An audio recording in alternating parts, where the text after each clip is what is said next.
এই সভা যখন চলছে আমরা সবাই আমাদের নেতৃত্বের কথা শুনছি এবং আগামী দিনে আমাদের পরিকল্পনা, আমাদের চলার রূপরেখা তৈরি করবার জন্য আমরা অঙ্গীকারবদ্ধ হচ্ছি। আমরা আপনাদের কাছে এইটুকু আবেদন জানাতে চাই, একটা অস্থির পরিস্থিতির মধ্যে দিয়ে আমরা চলছি। খুব ঠান্ডা মাথায় আপনি ভেবে দেখুন, যখন আপনার প্রত্যেকের বাড়িতে বাড়িতে বেকার ছেলেমেয়েরা বসে আছে, যখন আমাদের কর্মের দাবিতে লড়াই হওয়ার কথা, তখন অন্যান্য রাজনৈতিক দলগুলি আপনাকে ধর্মের নামে লড়াইটা বাঁধিয়ে দিতে চাইছে। যখন আপনার পরিবারের ছেলে মেয়েদের শিক্ষার জন্য আমরা লড়াই করতে চাইছি, সেই সময় ওরা গ্রামে গ্রামে এলাকায় এলাকায় আপনার কাছে দীক্ষা নেওয়ার জন্য পৌঁছে যাচ্ছে। আপনি ঠান্ডা মাথায় ভেবে দেখুন, যে সময় আমরা বাসস্থানের জন্য গরিব মানুষের বাসস্থানের জন্য লড়াইটা করছি, তখন ওরা শ্মশান কবরস্থানের নামে লড়াইটা বাঁধিয়ে দিতে চাইছে। যখন আমরা গরিব মানুষের বস্ত্রের জন্য লড়াই করতে চাইছি, ওরা তখন অস্ত্রের ঝলকানি দিয়ে আপনার পরিবারের ছেলে মেয়েগুলোকে রাস্তায় নামিয়ে দিতে চাইছে। তাই পক্ষ অবলম্বন করতে হবে। আপনি কোন পক্ষে থাকবেন?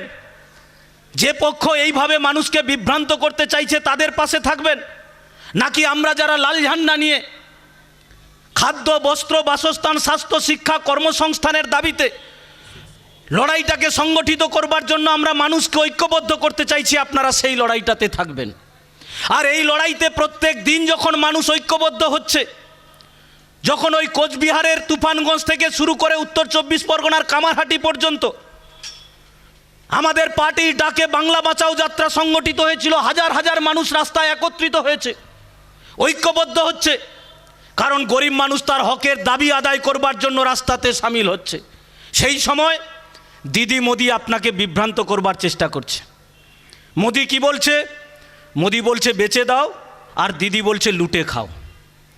ওদিকে মোদি যে বেচে দেওয়ার নাম করে, ভারত মাতা কি জয় বলে স্লোগান দেওয়ার নাম করে, আমার ভারত মায়ের একটার পর একটা সম্পদ, আমার দেশের ব্যাংক থেকে, বিমা থেকে, আইওসি থেকে, ওএনজিসি থেকে, বিপিসিএল থেকে, রেল থেকে, প্ল্যাটফর্ম থেকে, বিমানবন্দর থেকে, মাটির নিচের কয়লা থেকে, বিদ্যুৎ, সবটাই আজকে বেচে দিতে চাইছে।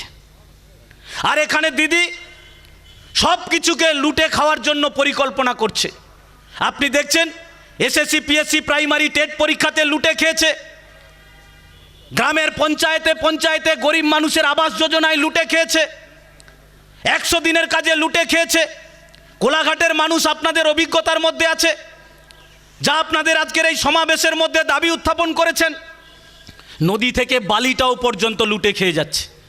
ছোটোবেলায় পড়েছিলেন না, আমাদের ছোট নদী চলে আঁকে বাঁকে, তৃণমূলের নেতারা এখন চোরা পথে কোলাঘাটের বালি কিনে রাখে। দেখছেন না, চোরা পথে বালিটাও পর্যন্ত এখন ওরা বিক্রি করে দিচ্ছে। তাই আমরা বলছি, এই লুটে খাওয়ার সরকার আর বেচে দেওয়ার সরকারের বিরুদ্ধে খেটে খাওয়া মানুষকে ঐক্যবদ্ধ করতে হবে। আর খেটে খাওয়া মানুষ যদি ঐক্যবদ্ধ হয়, তাহলে যে কোনো সরকারের বুকে কাঁপন ধরাতে পারে। আর সে কারণেই ওরা ধর্মের নামে, মন্দির মসজিদের নামে মানুষে মানুষে বিভাজন করে দিতে চাইছে। এ পশ্চিমবাংলার মাটিতে দাঁড়িয়ে এই যে বিজেপি বলছে যে পশ্চিমবাংলায় যদি তৃণমূলকে হাঁটাতে হয় তাহলে আমাদের সঙ্গে এসো। অনেকেই বিজেপির সঙ্গ দিয়েছেন, অভিজ্ঞতার মধ্যে দিয়ে শিক্ষা নিয়েছেন। আমরা বলছি, পশ্চিমবাংলার মাটিতে কখনোই বিজেপি তৃণমূলের বিরুদ্ধে লড়াই করতে পারে না। এই যে কয়েকদিন আগে দেখলেন কি, যে মমতা ব্যানার্জি পশ্চিমবাংলায় আসার আগে কি বলেছিল, লাল হাঁটাও বাংলা বাঁচাও। আমরা বলছি, লাল তো হেঁটেছে, বাংলা বাঁচেনি। কিন্তু যে দিদি বলেছিল লাল হাঁটাও বাংলা বাঁচাও, এখন বাংলা বাঁচানো তো দূরের ব্যাপার, এখন নিজের ফাইল বাঁচানোর জন্য দৌড়ে পালিয়ে যাচ্ছে ফাইল নিয়ে। দেখছে পশ্চিমবাংলার মানুষ, এই যে মায়েরা বসে আছেন, বাচ্চাদেরকে স্কুলে নিয়ে যান, স্কুলে কি হতো? আলু দৌড় হতো, বস্তা দৌড় হতো, চকলেট দৌড় হতো, বিস্কুট দৌড় হতো। পশ্চিমবাংলায় এখন ফাইল দৌড় হচ্ছে। দিদি ফাইল নিয়ে পালাচ্ছে এখন। দেখছেন তো, পাশে দাঁড়িয়ে একজন বান্ধবী তার বন্ধুকে বলে রাখতে হলে আগলে রাখো, রাখতে হলে আগলে রাখো, পেরিয়ে 100 মাইল, যেমন করে আগলে রাখে সবুজ রঙের ফাইল। যেমন সবুজ রঙের ফাইলটাকে দিদি কি সুন্দর করে আগলে রেখেছে। একদিকে দেখছে কি, মোদি যেখানে কেন্দ্রে বসে আছে বিজেপির সরকার, তারা সিবিআই, ইডি পাঠিয়েছে, সিবিআই, ইডি ফাইল নেওয়ার জন্য একদিকে ঢুকছে, আর এদিকে ফাইল নিয়ে দিদি পালিয়ে যাচ্ছে। আর সিবিআই ইডির কর্তারা তারা দাঁড়িয়ে দাঁড়িয়ে আগুল চুষছে। আপনার মনে হয় এই বিজেপি তৃণমূলের বিরুদ্ধে লড়াই করবে? আমরা বলি না, শুধু এই ফাইলের মধ্যে কি আছে, এ রাজ্যের মাটিতে কয়লা চুরি, বালি চুরি, গরু চুরি থেকে যত চুরির কাণ্ড তার ইতিহাস রয়েছে। এর বিরুদ্ধে যখন সিবিআই ইডি তদন্ত হচ্ছে, লোক দেখানো তদন্ত। কারণ কি? কারণ তলায় তলায় দিদি মোদি সেরে রেখেছে মিটিং, তলায় তলায় দিদি মোদি সেরে রেখেছে মিটিং। ইডির হানা লোক দেখানো, সেটাও আবার দিদি মোদির সেটিং, সেটাও কিন্তু দিদি মোদির সেটিং। সেটিং না হলে আপনি একবার তাকিয়ে দেখুন পেছনের দিকে। এই রাজ্যের মাটিতে যখন সারদার কেলেঙ্কারি হয়, যখন গরিব আমানতকারীদের টাকা লুট হয়ে গেছিল, যখন যে বাংলার মাটিতে মমতা ব্যানার্জিকে সততার প্রতীক হিসেবে হোর্ডিং ছিল, সেই হোর্ডিংগুলো পাল্টে দিয়ে বাংলার মানুষ যখন সারদার প্রতীকের নামে হোর্ডিং দিল, তখন অমিত শাহ আর এই নরেন্দ্র মোদীরা কি বলেছিল?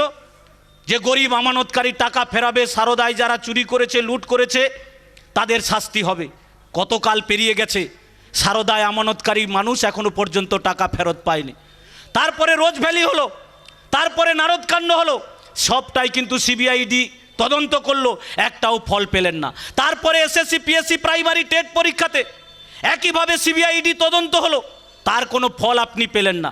তারপরে আপনি দেখলেন কয়লা চুরি, বালি চুরি, গরু চুরি থেকে শুরু করে 100 দিনের কাজের টাকায় লুট, আবাস যোজনায় টাকা লুট, মিড ডে মিলের টাকা লুট, এই যে সমস্ত লুটগুলো হলো, সেই লুটের বিরুদ্ধেও সিবিআইডি তদন্ত হলো। কেন্দ্র থেকে অনেকগুলো টিম এলো, তারা এলাকায় এলাকায় গ্রামে গ্রামে গেল, কিন্তু তারও আপনি কোনো ফল দেখতে পেলেন না। এরপরেও মনে হয় যে পশ্চিমবাংলার মাটিতে তৃণমূলের বিরুদ্ধে বিজেপি লড়াই করবে। আরে লড়াই যদি বিজেপিকে করতে হয়, তাহলে ওদেরকে এত মিটিং মিছিল করতে হবে না, মোদি অমিত শাহকে ডেলি প্যাসেঞ্জারি করতে হবে না পশ্চিমবাংলাতে। শুধু যদি এই মোদি আর অমিত শাহ এই সিবিআই ইডিকে দিয়ে পশ্চিমবাংলার মাটিতে সততা নিষ্ঠার সঙ্গে চুরি, দুর্নীতি, তোলাবাজি, লুঠের বিরুদ্ধে তদন্তটুকু ঠিকঠাক করত, তাহলে পশ্চিমবাংলার মাটিতে এই তৃণমূলের একটা কোনো নেতাকে আপনি খুঁজে পেতেন না। ওপর থেকে নিচু তলার নেতা এরা প্রত্যেকে জেলের মধ্যে থাকতো। কিন্তু টিভি সিরিয়ালের মতো আপনি দেখছেন কি পর্বের পর পর্ব চলছে, শেষ আর হচ্ছে না পশ্চিমবাংলার মাটিতে। তাই যদি এই চুরি, দুর্নীতি, তোলাবাজির বিরুদ্ধে লড়াইটা করতে হয়, তাহলে একমাত্র লাল ঝান্ডাই পারে এই চুরি, দুর্নীতি, তোলাবাজির বিরুদ্ধে, এই তৃণমূলের বিরুদ্ধে, এই বিজেপির বিরুদ্ধে গরিব মানুষকে নিয়ে ঐক্যবদ্ধভাবে লড়াই করবার জন্য।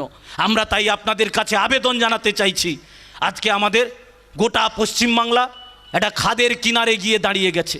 পশ্চিমবাংলায় আজকে সবচেয়ে বেশি দেনাগ্রস্ত রাজ্য হিসেবে চিহ্নিত হয়ে গেছে। যে ছেলেটা এখনো পর্যন্ত ভূমিষ্ঠ হয়নি, মাতৃগর্ভে আছে, সে যদি এই পশ্চিমবাংলায় ভূমিষ্ঠ হয়, তাহলে সে 60 থেকে 65 হাজার টাকা দেনা নিয়ে পশ্চিমবাংলার মাটিতে জন্মাবে। আজকে পশ্চিমবাংলা প্রত্যেক দিন দেনায় ডুবে যাচ্ছে। এই পশ্চিমবাংলার মাটিতে আজকে বেকার যুবকদের কোনো ভবিষ্যৎ নেই। পশ্চিমবাংলার মাটিতে শিল্প নেই, কলকারখানা নেই, বিনিয়োগ নেই, হাহাকার তৈরি হয়েছে। আর যখন হাহাকার তৈরি হয়েছে, তখন আপনি দেখছেন কি ওদিকে মোদি বলছে কাজ নেই তো কি হয়েছে, পকোড়া ভাজার দোকান করো, আর এখানে দিদি বলছে কি কাজ নেই তো চপ ভাজার দোকান করো। আমরা বলছি সাবধানে থাকবেন, কারণ দিদি ভাইয়ের মোদি ভাইয়ের একই ঢপ, যাহাই পকোড়া তাহাই চপ, দুটোই কিন্তু তেলে ভাজা। আপনি সিদ্ধান্ত গ্রহণ করবেন, আপনার বাড়ির ছেলেটা চপ ভাজার দোকান করবে, ঘুগনি মুড়ির দোকান করবে, নাকি তার শিক্ষাগত একটা যোগ্যতা অনুযায়ী একটা কাজ পাবে। এ পশ্চিমবাংলার মাটিতে বামফ্রন্ট সরকার ছিল, সালটা ছিল 2006। এ রাজ্যের মাটিতে মুখ্যমন্ত্রী বুদ্ধদেব ভট্টাচার্য, যে বুদ্ধদেব ভট্টাচার্য এই পশ্চিমবাংলার মাটিতে কৃষির ভিতের ওপর দাঁড়িয়ে শিল্পায়ন ঘটানোর জন্য আহ্বান জানিয়েছিল, কৃষি আমাদের ভিত্তি হবে আর শিল্প হবে আমাদের ভবিষ্যৎ। পশ্চিমবাংলা কৃষিতে এগিয়েছে, শিল্পতে এগোতে হবে, কারণ প্রত্যেক দিন আইটিআই পাস করা, পলিটেকনিক করা, ডিপ্লোমা করা, এমটেক করা, বিটেক করা, মাস্টার ডিগ্রি করা হাজার হাজার ছেলে মেয়ে যারা স্কুল, কলেজ, ইউনিভার্সিটি থেকে বেরোচ্ছে, তাদের দুহাতে কাজ দিতে হবে। তার জন্য এই বাংলার মাটিতে বামফ্রন্ট সিদ্ধান্ত নিয়েছিল, বুদ্ধদেব ভট্টাচার্যেরা স্লোগান দিয়েছিল, কৃষি আমাদের ভিত্তি আর শিল্প আমাদের ভবিষ্যৎ। পরিবর্তনের পর তৃণমূল ক্ষমতায় এলো, তৃণমূল এসে বলে এ স্লোগান দেওয়া যাবে না। বামফ্রন্ট স্লোগান দিয়েছিল কৃষি আমাদের ভিত্তি, শিল্প আমাদের ভবিষ্যৎ, তৃণমূল স্লোগান দিচ্ছে কি বলে চিটফান্ড আমাদের ভিত্তি আর তোলাবাজি হচ্ছে আমাদের ভবিষ্যৎ। আপনি দেখুন দলটাকে। আবার কেউ তো বলছে, বলে না দাদা এ স্লোগানটা হবে না, এখন পাল্টে দিয়েছে, কি বলছে, বলে চুরিটা আমাদের ভিত্তি আর জেলটা হচ্ছে ওদের ভবিষ্যৎ। আপনি দেখুন একের পর এক নেতা, পশ্চিমবাংলার মাটিতে মানুষ 34 বছরের একটা সরকারকে দেখেছে, একজনও নেতার নাম বলতে পারবে বামফ্রন্ট সরকারের জামানায় যারা চুরির দায়ে জেলে গেছে পশ্চিমবাংলার মাটিতে, আমাদের নিন্দুকেরাও সে কথা বলতে পারবে না। এতদিন আমার আপনার অভিজ্ঞতা কি, পাড়া চোর ছ্যাঁচোর বদমাস যারা তারা জেলে থাকে। তৃণমূল কংগ্রেস ক্ষমতায় আসার পর আপনি বুঝতে পারলেন পশ্চিমবাংলার মাটিতে নেতা মন্ত্রীরাও জেলে যায়। আজকে দেখছিলেন যে পার্থ চ্যাটার্জি চুরির দায়ে আজকে জেলে ছিল, সে আবার ছাড়া পেল। তারপরে জ্যোতিপ্রিয় মল্লিক, তারপরে মানিক ভট্টাচার্য, তারপরে কালীঘাটের কাকু, তারপরে অনুব্রত মণ্ডল, কত নাম বলবো। একের পর এক নেতারা জেলে গেল। এরা বুঝলো কি না, বাংলার মানুষও বিশ্বাস করলো এবার বুঝি শাস্তি হবে।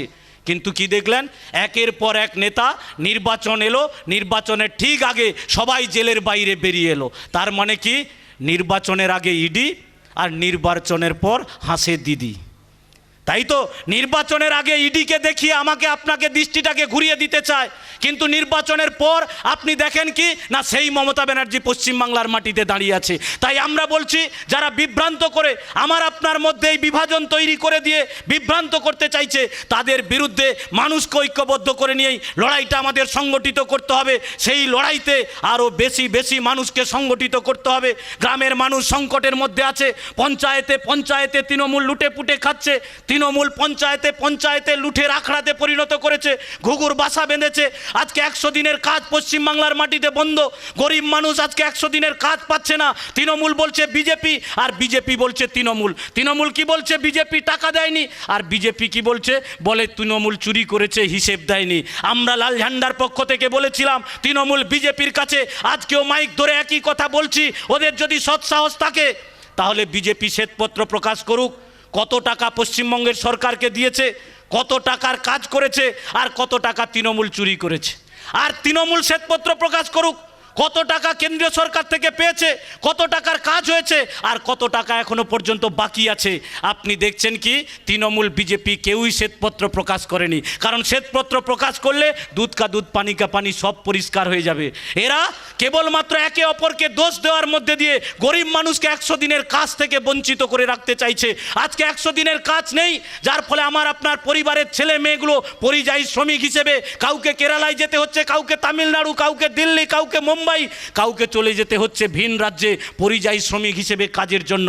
আমরা বলছি এই ভবিতব্য পশ্চিমবাংলার ছেলে মেয়েদের ছিল না। পশ্চিমবাংলার ছেলে মেয়েদের কাছে বামফ্রন্ট সরকার একটা দিশা দেখিয়েছিল। এ পশ্চিমবাংলার মাটিতে যেমন করে কিছু শিল্প কলকারখানা গড়ে উঠেছে, তেমনি করে নতুন শিল্প সম্ভাবনা নিয়ে গড়ে তোলবার পরিকল্পনা হয়েছিল। নন্দীগ্রামের কেমিক্যাল হাব গড়ে তোলবার পরিকল্পনা হয়েছিল। আমাদের পাশের জেলার শালবনীতে এশিয়ার সর্ববৃহৎ ইস্পাতের কারখানা গড়ে তোলবার পরিকল্পনা হয়েছিল। শিলিগুড়িতে সেখানে ইলেকট্রনিক্সের কারখানা গড়ে তোলবার পরিকল্পনা হয়েছিল। মালদাতে ফুড প্রসেসিংয়ের কারখানা। গোটা পশ্চিমবাংলা জুড়ে শিল্পায়নের একটা গতি প্রকৃতি তৈরি করবার চেষ্টা হয়েছিল, কিন্তু নিন্দুকেরা এটা বুঝেছিল, তৃণমূল বিজেপি সমস্ত অশুভ শক্তি এটা বুঝেছিল যে পশ্চিমবাংলার মাটিতে কৃষির ভিতের ওপর দাঁড়িয়ে একটা সরকার যদি 34 বছর পরিচালনা করতে পারে, তাহলে কৃষির ভিতের ওপর যদি শিল্পায়ন হয়, তাহলে আগামী 50 বছরেও পশ্চিমবাংলা থেকে লাল ঝান্ডাকে হাঁটানো যাবে না। তাই বামপন্থীদের বিরুদ্ধে, লাল ঝান্ডার বিরুদ্ধে এই কুৎসা অপপ্রচারের ব্লুপ্রিন্ট তৈরি করা হয়েছিল পশ্চিমবাংলার মাটিতে। আজকে গোটা পশ্চিমবাংলার মানুষের কাছে সবটা আজকে মুক্ত হয়েছে। তাই আপনাদের কাছে আবেদন জানাতে চাই, ওরা কেবলমাত্র আমাকে আপনাকে বিভ্রান্ত করবার জন্য সমস্ত পরিকল্পনা, সমস্ত ব্লুপ্রিন্ট আমার আপনার সামনে হাজির করবে, কিন্তু আমাদেরকে লড়াইয়ের জন্য সামনের দিকে এগোতে হবে। আর সেই এগোনোর ক্ষেত্রে যে প্রতিবন্ধকতা ওরা তৈরি করতে চাইছে, ওরা খালি বারবার আমার আপনার মধ্যে হিন্দু মুসলমানের ভাগ করে দিতে চাইছে। এলাকায় বিজেপি স্লোগান দিচ্ছে কি, দুনিয়ার হিন্দু এক হও। আমরা বলি দুনিয়ার মজদুর এক হও, কারণ সেই মজদুর হিন্দু হতে পারে, মুসলিম হতে পারে, খ্রিস্টান হতে পারে, জৈন হতে পারে। কারণ একজন শ্রমিক, তার ধর্মের কোনো বর্ণের কোনো আলাদা হয় না, বিভাজন হয় না। একজন কৃষক, একজন বেকার যুবক, তার ধর্মের কোনো বর্ণের কোনো বিভাজন হয় না। তাই এই ধর্মের নামে, বর্ণের নামে যারা ভাগ করে দিতে চাইছে, তাদের বিরুদ্ধে লড়াইটা করতে হবে। আর সেই লড়াইতে আর যে কয়েকটা দিন আমাদের বাকি আছে, সেদিনে আরও মানুষের কাছে পৌঁছে, যে এলাকাগুলোতে আমরা পৌঁছতে পারিনি, যারা আমাদের থেকে নড়ে গেছে, সরে গেছে, বসে গেছে, তাদের সবার কাছে পৌঁছতে হবে। যারা এখনও পর্যন্ত আমাদের থেকে দূরে আছে, তাদেরকে আমাদের কাছে টেনে আনতে হবে। যারা আমাদেরকে উঠতে বসতে বিভিন্নভাবে বিভ্রান্ত করবার চেষ্টা করছে, তাদের মুখে যোগ্য জবাব দিতে হবে। দেখেন না, ওরা যখন বলে আমরা পাড়ার মোড়ে, চায়ের দোকানে যেখানেই বসি, একটাই কথা আমাদেরকে বলে, ভালো কথা বলি খারাপ কথা বলি যে কথাই বলি, ওরা বলে কি তোমরা তো শূন্য, বলে না, বলে তোমরা তো শূন্য, আমরা যেখানেই যাই বলে শূন্য।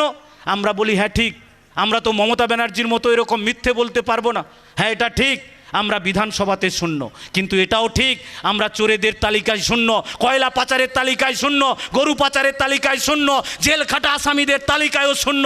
আর এই শূন্যের জন্য আমরা গর্ববোধ করি, আর সেই গর্ব নিয়েই পশ্চিমবাংলার মাটিতে এগোতে হবে। আমরা বিশ্বাস করি, যেমন আমাদের দাঁড়িয়ে আছি আমি, আমার হৃৎপিণ্ডটা আছে বাম দিকে, রক্তের রংটাও লাল, বুকে প্রত্যয় আছে, বিশ্বাস আছে 2026-এ পশ্চিমবাংলা হবে লাল। সেই লাল করবার লক্ষ্য নিয়ে আগামী দিনে আপনারা লড়াই আন্দোলন সংগ্রাম সংগঠিত করবেন, আরও বেশি মানুষকে ঐক্যবদ্ধ করবার মধ্যে দিয়ে এই শত্রুপক্ষের বুকে কাঁপন ধরানোর মতো আন্দোলন সংগ্রাম সংগঠিত করবেন। এই আশা প্রত্যাশা রেখে আপনাদের ধন্যবাদ, অভিনন্দন, লাল সালাম, কৃতজ্ঞতা জানিয়ে আমার কথা শেষ করছি। ইনকলাব জিন্দাবাদ, সিপিআইএম জিন্দাবাদ।